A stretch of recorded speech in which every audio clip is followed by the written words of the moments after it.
वेगवेगळ्या न्यायालयामध्ये गंभीर गुन्ह्यामध्ये अटक असणाऱ्या आणि कारागृहामध्ये असणाऱ्या आरोपींना बोगस जामीनदार माननीय न्यायालयात हजर करून त्यांची बोगस कागदपत्रे बनवून काही वकिलांच्या मार्फत जामीन मिळवून देण्याचं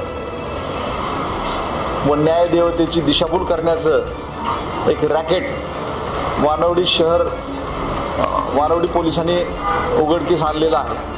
यामध्ये आत्तापर्यंत एकूण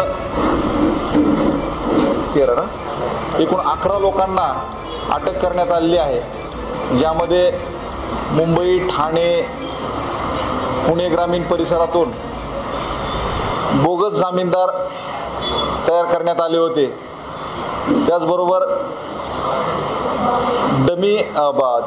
बनावट आधार कार्ड, रेशन कार्ड, 7/12 उतारे, पुरवठा अधिकाऱ्यांचे शिक्के तयार करणारी टोळी यांनाही अटक करण्यात आलेली आहे।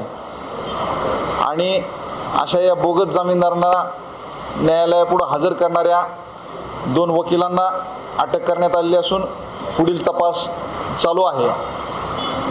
यामध्ये सन्माननीय न्यायालयानं श्युअरिटी मंजूर केल्यानंतर बनावट जामीनदारांना 1,500 ते 2,000 रुपये जाण्या येण्याच्या प्रवास आणि राहण्याच्या खर्चासह मिळायचे आणि बनावट कागदपत्र तयार करणाऱ्या टोळीला प्रत्येक जामिनामागं 3,000 ते 4,000 रुपये मिळायचे आणि उर्वरित रक्कम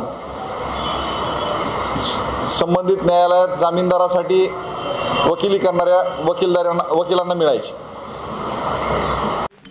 यशस्वी उद्योजकांची गाथा, काय होते त्यांच्या यशाचे रहस्य, काय होते त्यांच्या उद्योग जीवनातील अडचणी, कसे केले त्यांनी त्यावर मात, लवकरच घेऊन येत आहोत एपेक्स मीडिया प्रस्तुत मी उद्योजक, फक्त मी मराठीवर।